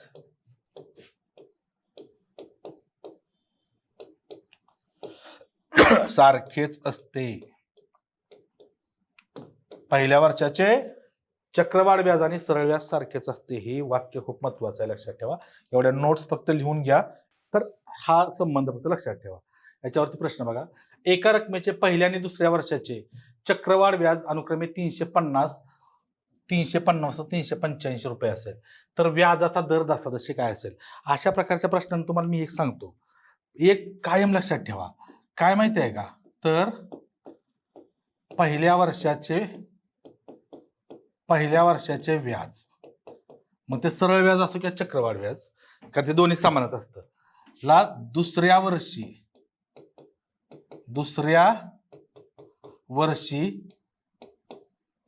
वाढलेले व्याज तर 100 ला x. हे क्रॉस मल्टिप्लिकेशन लक्षात ठेवा. काय आहे? तर पहिल्या वर्षाचं व्याज. तर पहिल्या वर्षाचं व्याज किती आहे? त्यांनी काय म्हटलं? एका रकमेचे पहिल्या वर्षाचे आणि दुसऱ्या पहिल्या वर्षाचं किती आहे? 350. सिंपल बघा, 350 ला दुसऱ्या वर्षी वाढलेलं व्याज 350 ते 385 कितीनं वाढलं? 35 रुपयाने वाढलं की नाही? 350 ला 35 ची वाढ झाली. तर 100 ला एक्स. हे जे एक्स असतं की नाही तो व्याजाचा दर असतो. एक्स म्हणजे काय असतो? व्याजाचा दर असतो. यांच्यामध्ये क्रॉस मल्टिप्लिकेशन. मग एक्स बरोबर काय येणार मित्रांनो? तर 100 गुणिले 35 आणि एक्सच्या समोर असतं ते एक्सला गुणिले 350 तिकडे भागिले 350. शून्याला हे शून्य गेलं, 35ला 35 गेलं, किती टक्के आलं? 10%. काय लक्षात ठेवायचं बघा, पहिल्या वर्षाच्या व्याजला दुसऱ्या वर्षी वाढलेलं व्याज. ओके, तर 100ला एक्स एवढंच करायचं. पुढचा प्रश्न बघा आता. एका रकमेचे 2 वर्षांचे सरळ व्याज, लक्षात घ्या 2 वर्षांचं सरळ व्याज दिलंय आणि 2 चक्रवाढ व्याज. लक्षात घ्या 2 वर्षांचं सरळ व्याज किती आहे हो? 2 वर्षांचं सरळ व्याज किती आहे? 1000. आणि 2 वर्षांचं चक्रवाढ व्याज किती आहे? 1050. आता आपला इथं फॉर्म्युला मी तुम्हाला लक्षात घ्या, पहिल्या वर्षाच्या व्याजला दुसऱ्या वर्षी वाढलेलं व्याज म्हटलंय. मग आता 2 वर्षांचं जर 1000 असेल सरळ व्याज तर प्रत्येक वर्षी सारखं असतं. मग 2 वर्षांचं 1000 असेल तर पहिल्या वर्षाचं किती असणार आहे? 500. तर बघा 500 पहिल्या वर्षाचं, आणि त्याला पुढे वाढलेलं व्याज, व्याजात वाढ किती झाली? 1000 आणि 1050 मध्ये कितीची वाढ झाली हो? 50ची वाढ झाली. 500ला 50ची वाढ झाली, तर 100ला एक्स, आणि एक्स म्हणजेच दर असतो. मग एक्स बरोबर काय येणार मित्रांनो? तर X is equal to 100 into 50, आणि एक्स ला गुणिले 500 असणार, तिकडे डिवायडेड बाय 500 होणार, बरोबर नाही? या शून्याला हे शून्य, या शून्याला हे शून्य, 5ला 5 गेलं, किती आलं हो? पुन्हा 10% आलं. ओके, म्हणजेच ऑप्शन नंबर 1 आलं. बरोबर. नेक्स्ट बघा काय आहे. आता नेक्स्ट परीक्षेला विचारलेले प्रश्न आहेत, एक्झामला आलेले प्रश्न बघणार आहोत आपण काय आहेत ते. ओके, तर बघा पहिला प्रश्न काय आहे? 12,000 रुपये मुद्दलाची 12% दराने किती वर्षात दाम दुप्पट होईल? दाम दुप्पट म्हणले ना, क्लर्क 2011ला प्रश्न आहे. मग आपल्याला इथं काय, वर्षे बरोबर 100 भागिले दर किती आहे हो? 12% गुणिले पट वजा 1, पट किती आहे? दुप्पट म्हणजे 2, हे 2 वजा दुप्पट असलं तर मी सांगितलं तुम्हाला पट नाही घेतलं तर चालते.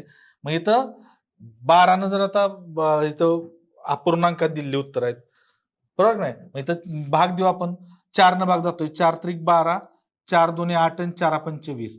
इथं 25/3 आणि गुणिले काय याला 2 वजा 1, त्यामुळे गुणिले नाही इथले तर चालतं. मग आता एक गोष्ट लक्षात घ्या, हे 3 मी तसंच ठेवतो छेदातलं, आणि 3च्या पाड्यात 25 पेक्षा लहान कोणती संख्या आहे?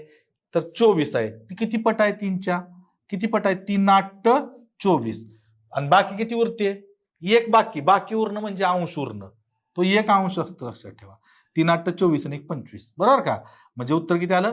8.1/3 वर्षे. 8.1/3 वर्षे, म्हणजेच ऑप्शन नंबर 4 हे पहिल्या प्रश्नाचं उत्तर आलं. नेक्स्ट काय बघा, एका रकमेची सरळ व्याज आणि रास 7 वर्षात दुप्पट होते, तर त्याच दराने त्याच रकमेची रास किती वर्षाने चौपट होईल? आता हे चक्रवाढ व्याजातला प्रश्न आहे बरं का, सरळ व्याजातला म्हणतोय. सरळ व्याजानं बघा, आता एक लक्षात घ्या, इथं वर्षे आणि इथं मी लिहितो पट. लक्षात घ्या, 7 वर्षात किती पट होते? 2 पट होते. तर पुढच्या 7 वर्षात काय होणार?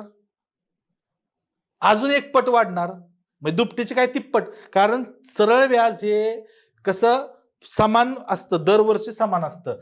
मग 7 वर्षाला आता समजा, म्हणजे 1 रुपया रक्कम असेल तर ती 7 वर्षानं 2 रुपये होणार. 7 वर्षात 1ला 1 रुपया वाढतोय, मूळची मुद्दल 1 रुपया आहे, पुन्हा पुढच्या 7 वर्षात आणखी 1 रुपया वाढणार, म्हणजे 3 पट होणार. पुढच्या 7 वर्षात म्हणजे 14 वर्षात किती पट होणार? 3 पट होणार. आणि पुढच्या 7 वर्षात म्हणजे 14 आणि 7 21 वर्षामध्ये किती पट होणार? 3 पटीची 4 पट होणार. किती पट होणार? 4 पट. तर त्यांनी किती पट विचारले? चौपटच विचारले. चौपट होण्यासाठी किती वर्ष लागता येतो? काय कॅल्क्युलेशन करायची गरज नाही. किती वर्ष लागतात? 21 वर्ष, म्हणजेच ऑप्शन नंबर 4. ओके, नेक्स्ट क्लर्कच्या मुख्य परीक्षेला 2015चा प्रश्न आलाय. दशादशे किती टक्के दराने विशिष्ट मुद्दल 16 वर्षात दुप्पट होईल? किती दराने म्हटलंय ना, दराने, तर दर बरोबर काय असतं आपलं? दर बरोबर 100 भागिले वर्ष. वर्ष किती आहेत? 16 गुणिले पट वजा 1, पट किती आहे? 2, तर हे 2 वजा 1, 2 वजा 1 एकच येतं, लक्षात ठेवा मित्रांनो. मग इथं काय येणार, इथं 4 न भाग जातोय, 4 चोक 16, इथं 4 दुने 8 आणि 4 पंचे 20, म्हणजे किती आलं इथं 25/4 गुणिले 1. हे गुणिले 1 नाही लिहिलं तर चालतंय. मग आता पुन्हा पूर्णांकात उत्तर आहेत. हे 4 मी तसंच खाली ठेवतो आणि 4च्या पाड्यात 25 पेक्षा लहान कोणती संख्या आहे 24, तर 4 सक्क 24, 25 मधून 24 गेलं किती उरतं 1 उरणं म्हणजे तो अंश उरतो 1, तर 6.1/4 उत्तर आलं. 6.1/4 म्हणजेच ऑप्शन नंबर 3. नेक्स्ट, दशादशे 10 दराने रुपये 50,000 मुद्दलाचे सरळ व्याजाने किती वर्षात रुपये 60,000 होतील? मुद्दल किती आहे? ही मुद्दल आहे, लक्षात ठेवा पी, बरोबर की नाही. आता ही रास आहे, ही रास आहे आणि हा दर आहे, बरोबर नाही, दर आहे आणि वर्ष विचारलं. आता एक गोष्ट, 50,000 ते 60,000 झाले म्हणजे सरळ व्याज किती झालं हो? सरळ व्याज किती झालं ह्याच्यात? सरळ व्याज 10,000 झालं की नाही? 50 60 10,000. आपल्याला विचारलंय काय मित्रांनो, किती वर्षात म्हणलंय, वर्ष विचारली. मग वर्ष बरोबर वर्ष म्हणजेच काय काढायचे आपल्याला, एन ची व्हॅल्यू काढायची आहे. तर फॉर्म्युला तुम्हाला मी सांगितलं, सरळ व्याज गुणिले 100 भागिले PNR मधलं एन गेलं तर इथं P इंटू आर राहतं. मग सरळ व्याज किती आहे हो? 10,000 गुणिले 100 भागिले पी ची व्हॅल्यू किती आहे? पी ची व्हॅल्यू आहे 50,000 गुणिले आर ची व्हॅल्यू, आर ची व्हॅल्यू किती आहे? दर किती आहे? तर दर आहे 10. या शून्याला हे शून्य, या शून्याला हे शून्य, 1 2 3 शून्याला 1 2 3 शून्य गेले, तर इथं 5 एके 5 आणि 5 दुने 10. किती आलं उत्तर हो? 2 वर्ष. किती आलं? 2 वर्ष, म्हणजेच ऑप्शन नंबर 1 आलं. टॅक्स असिस्टंट मुख्य परीक्षा 2017 विचारलेला हा क्वेश्चन आहे. नेक्स्ट काय बघा, एमपीएससी सीसॅट 2018 विचारलेला प्रश्न आहे. ऋणाने व्याजाच्या दरा इतक्या वर्षांसाठी सरळ व्याजाने 1200 रुपये कर्ज घेतले, तर तिने कर्ज फेडताना रुपये 432 व्याज दिले, तर व्याजाचा दर किती होता? तर लक्षात ठेवा, व्याजाच्या दरा इतक्या वर्षांच्या म्हणजेच काय सांगितलंय, N is equal to R is equal to आपण मी एक्स मानतो, तेच काढायचे आहे मला. दरच काढायचे की नाही, दर आणि वर्ष सारखे आहेत, बरोबर. मग मी काय करतो इथं की आर काढायचे की नाही, आर आर बरोबर सूत्र काय असतं, सरळ व्याज गुणिले 100 भागिले पी इंटू एन, बरोबर की नाही. मग इथं आर ची व्हॅल्यू किती आहे माझी? एक्स, बरोबर. सरळ व्याजाची किंमत किती आहे? सरळ व्याज किती फेडताना, तिने कर्ज फेडताना किती 432 व्याज दिलं, 432 गुणिले 100 भागिले पी ची व्हॅल्यू किती आहे? पी 1200 रुपये कर्ज घेतलं होतं म्हणजे 1200 आणि गुणिले एन, एन ची व्हॅल्यू किती आहे हो? एक्सच आहे, बरोबर नाही. ह्या 2 शून्याला हे 2 शून्य गेले, हे भागिले एक्स इकडे काय होणार, गुणिले एक्स होणार, आणि 12 एके 12, इथं 12 त्रिक 36 उरले 7, 12 सक्क 72. एक्स गुणले एक्स म्हणजेच काय मित्रांनो आलं इथं, इथं काय आलं, एक्स गुणले एक्स म्हणजेच एक्स वर्ग बरोबर किती आलं 36. म्हणून एक्स बरोबर काय येणार, वर्गमूळ घेतलं, ह्याचं वर्गमूळ किती 6. एक्स म्हणजेच काय आलं इथं, तर ह्याची किंमत आली 6. म्हणजे एन किंवा आर म्हणजे दर किंवा वर्ष 6 असणार आहेत. विचारले दर, तो किती असणार 6, म्हणजेच option number 2. Okay. Next, combine B and C pre 2023 विचारलेला हा क्वेश्चन आहे. एका माणसाने बँकेकडून 10.12% सरळ व्याजाने कर्ज घेतले, 3 वर्षानंतर त्याने रुपये 5,400 सरळ व्याज फेडले, तर त्याने घेतलेल्या कर्जाची रक्कम पी ची व्हॅल्यू काढायची आहे. पी ची व्हॅल्यू, पी बरोबर काय, सरळ व्याज गुणिले 100, PNR मधलं पी गेलं, इथं काय येणार एन इंटू आर. सूत्रात किमती ठेवा, देवपूजा करा. सरळ व्याज किती दिलं 5,400 रुपये, 5,400 रुपये सरळ व्याज गुणिले 100 भागिले एन ची व्हॅल्यू म्हणजे वर्ष, किती वर्षानंतर 3 वर्षानंतर, आणि आर म्हणजे दर किती आहे 12. करा कॅल्क्युलेशन फक्त आता इथं काहीच बाकी करायचं नाही तुम्हाला. 3 एके 3, 3 एके 3 उरले 2, 3 8 24 आणि हे 2 शून्य, 12 एके 12, 12 एके 12 उरले 6, 12 पंचे 60 आणि हे 0. 150 गुणिले 100, 150 म्हणजेच 150 वरती 2 शून्य. उत्तर किती आलं? 15,000. कंबाईन बी अँड सी ला आलेला प्रश्न आहे पूर्व परीक्षेला 2023 ला. 15,000 रुपये म्हणजेच ऑप्शन नंबर 3. नेक्स्ट क्वेश्चन काय बघा. वार्षिक 6% दराने 10 महिन्याच्या थकीत बिलावर 26.25 सूट मिळते तर बिलाची एकूण रक्कम किती? कंबाईन बिल आलाय 2020च्या प्रीला. बघा आता इथं काय म्हटलंय, वार्षिक 6% आणि 10 महिन्यात दिलंय पुन्हा इथं वार्षिक 6%. मग दर लक्षात घ्या, 6% हा वर्षाचा दर आहे. वर्षाचा म्हणजे किती हो? तर 12 महिन्याचा. 12 महिन्याचा. मग एका महिन्याचा किती असणार हो? एका महिन्याचा म्हणजे इथं बघा 12 महिने, एका वर्षाचं 6% आहे म्हणजे 12 महिन्याला किती आहे? 6%. तर आपल्याला किती महिन्याचा काढायचा आहे? 10 महिन्याचा. 10 महिन्याला x आणि यांचा क्रॉस मल्टिप्लिकेशन केलं तरी चालेल. मग काय येणार बघा, x बरोबर काय येणार इथं? 10 गुणिले 6 भागिले 12. x ला गुणिले 12 ते भागिले 6 1 6, 6 2 12, बे 1 बे 45. म्हणजे किती आलं हो? 5%. किती आला? 5%. ही 5% किती आलं? तर हा 5% जो आला का नाही मित्रांनो, तो कशाचा आला माहिती आहे का? तर 10 महिन्यांचा दर आला. 10 महिन्यांचा 5% दर. आणि त्याला सूट किती मिळते? 5% सूट मिळते 10 महिन्यांच्या बिलावर. 5% सूट. ती रक्कम किती आहे हो? 5% सूट म्हणजेच किती आहे? म्हणजेच किती आहे ही रक्कम? म्हणजे तर 26.25. तर आता लक्षात घ्या, सूट मिळणारी एकूण रक्कम, सूट मिळून आता एकूण रक्कम म्हणजे कशी? तुम्ही 5% म्हणजे 26.25 आहे, सूट आहे.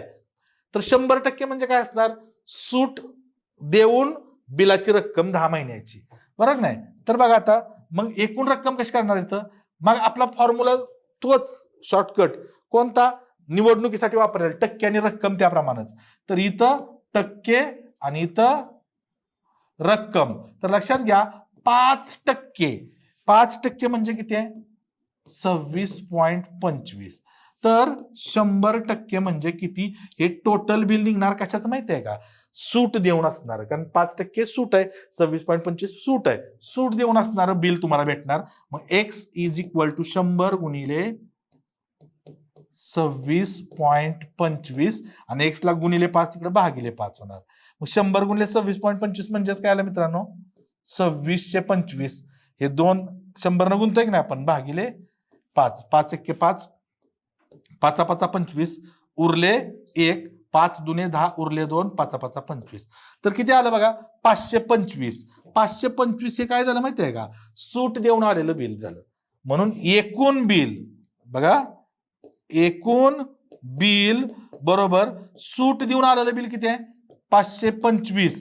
आणि त्याच्यात सूट मिळवावी लागेल. सूट कितीची दिली होती? सूट 26.25 ची. 525 प्लस 26.25. 26.25. 525 म्हणजे जर 26 मिळेल तर 551 होईल आणि पुढचं वरचं 0.25 म्हणजेच 551.25 रुपये एकूण बिलाची रक्कम असेल.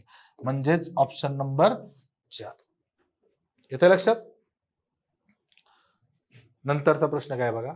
एका रकमेवर 2 वर्षाकरता 4% दराने मिळालेल्या चक्रवाढ व्याज व सरळ व्याज यातील फरक ₹8 आहे. तर ती रक्कम किती? आता हा प्रश्न कंबाईन सी ला विचारलाय. तर लक्षात ठेवा, चक्रवाढ व्याज आणि सरळ व्याजातला फरक जर विचारला नाही, किती? 2 वर्षाकरता 4% दराने. मग सरळ व्याजात काय असतं माहिती आहे का? जो पहिल्या वर्षी व्याज टक्के असतो तोच पुढच्या प्रत्येक वर्षी असतो. आपण सरळ व्याज आणि चक्रवाढ व्याजातला संबंध सांगताना मी सांगितलं, सरळ व्याज कधी बदलत नाही. चक्रवाढ व्याज मात्र काय होतं? तर टक्के वाढत जातो, व्याज वाढत जातं. मग बघा आता तुम्हाला सांगतो, सरळ व्याजाचा दर पहिला आपण काढू. बघा, सरळ व्याजाचा सरळ व्याज दर. सरळ व्याजाचा दर किती आहे? 2 वर्षाकरता. एका वर्षाचा 4% आहे. म्हणजे 4 गुणिले 2 किती आला? 8%. आता चक्रवाढ व्याजाचा दर लक्षात घ्या.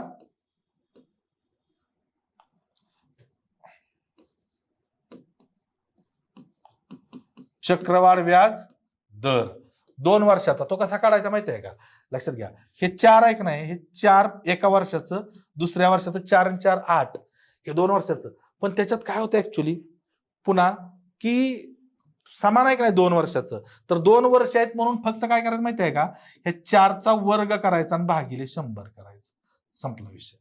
मग इथं 4 आणि 4 किती झालं मित्रांनो 8 अधिक 4चा वर्ग 16 छेद 100. म्हणजेच काय आलं मित्रांनो माहिती आहे का इथं की 8 अधिक 0.16 म्हणजेच 8.16. आता लक्षात ठेवा हा टक्के झाला चक्रवाढ व्याजाचा. तर इथं किती आहे, इथं किती आहे 8% आणि इथं किती आहे 8.16%. म्हणजे फरक कितीचा झाला, किती टक्के वाढलं 0.16%. मग लक्षात घ्या हे 0.16 म्हणजेच किती वाढ आहे फरक 8 रुपयाचा. म्हणजे इथं 8 इथं टक्के आणि इथं रक्कम. लक्षात घ्या 0.16 म्हणजे 8 तर 100% ती रक्कम काढायची आहे. 100% म्हणजे किती यांच्यामध्ये क्रॉस मल्टिप्लिकेशन. मग किती आलं उत्तर मित्रांनो बघा आता, तर एक्स बरोबर या दोघांचा गुणाकार 100 गुणिले 8 आणि एक्स ला 0.16 आहे तिकडे भागिले होणार 0.16. म्हणजे तिथं काय झालं बघा 100 गुणिले इथं 2 घर आहेत का नाही, तर इथं मी 2 शून्य घेतो भागिले 16. 16 एके 16 16 85 आणि हे 0 50 गुणिले 100 म्हणजेच 50 वर 2 शून्य. किती आलं उत्तर 5000 रुपये. तर मूळची रक्कम किती असणार मित्रांनो 5000 रुपये. पहिला सरळ व्याजाचा दर तोंडी निघतो, चक्रवाढ व्याजाचा दर ही तोंडी निघतो. त्यातला फरक किती आहे तेवढा रुपयातला फरक, तेवढे टक्के. जेवढा फरक आहे टक्केत फरक, टक्केचा फरक बरोबर रुपये, तर 100%ला किती एकूण रक्कम मिळून जाते. पुढचा प्रश्न, जर एक रक्कम जसाजशी 10 दराने 2 वर्षांसाठी ठेवली तर त्यावर मिळणाऱ्या सरळ व्याज व चक्रवाढ व्याज यातील फरक रुपये 750 आहे तर ती रक्कम किती. कंबाईन सी मुख्य परीक्षा 2022 ला आलेला प्रश्न आहे. सेम अगोदरच्या प्रश्नासारखाच प्रश्न आहे बघा. आता एक गोष्ट इथं बघा, सरळ व्याज दर किती वर्ष आहे इथं 2 वर्ष आहे की नाही, तर किती येणार 10 गुणिले 2 बरोबर 20%. आता चक्रवाढ व्याज दर बघा, चक्रवाढ व्याजाचा दर तो कसा काढणार आपण बघा 2 वर्षाचा, तर हे 10 प्लस 10 झालं 2 वर्षाचं प्लस 10चा वर्ग छेद 100. ओके 2 वर्षाचा आहे म्हणून 10 किती झालं मित्रांनो 20 प्लस 10चा वर्ग किती 100 छेद 100 म्हणजे किती आलं 100चे 100 एक येणार म्हणजे 20 आणि 1 किती आलं 21%. 21%. तर इथं लक्षात घ्या हा 20% आहे आणि हा किती आहे 21% आहे. ह्यांच्यात कितीचा फरक पडला 1%. बघा 1% हा फरक म्हणजे किती आहे 1% फरक म्हणजेच 750 आहे. तर 100% फरक म्हणजे एकूण रक्कम असणार. 1% म्हणजे 750 तर 100% म्हणजे एकूण रक्कम. टक्के टक्के काढून टाकायचं क्रॉस मल्टिप्लिकेशन करायचं. मग इथं काय येणार मित्रांनो बघा याच्यामध्ये, तर एक्स बरोबर 100 गुणिले 750 100 गुणिले 750 आणि एक्स ला गुणिले 1 असणार तिकडे भागिले 1 होणार. भागिले 1 म्हणजे नाही लिहिलं तर चालतं. म्हणजेच काय आलं बघा 750 वरती हे 2 शून्य म्हणजे उत्तर किती आलं 75,000 रुपये. 75,000 रुपये म्हणजेच ऑप्शन नंबर 1 हे या प्रश्नाचं उत्तर असणार. ऑप्शन नंबर 1 येते लक्षात. नेक्स्ट क्वेश्चन काय बघा, एका रकमेचे 2 वर्षांचे सरळ व्याज व चक्रवाढ व्याज अनुक्रमे 1800 रुपये व 1890 आहे तर ती रक्कम जसाजशी किती व्याज दराने ठेवली होती. आता लक्षात ठेवा इथं व्याजदरच विचारलाय. आता इथं दर मी तुम्हाला सांगितलं होतं काय, इथं शॉर्टकट काय सांगितलं मी तुम्हाला की पहिल्या वर्षाचे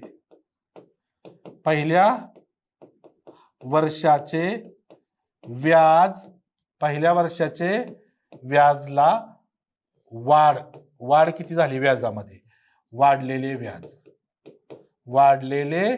व्याज तर 100 ला एक्स आणि ह्यांच्यामध्ये काय करायचं क्रॉस मल्टिप्लिकेशन हे सांगितलं होतं.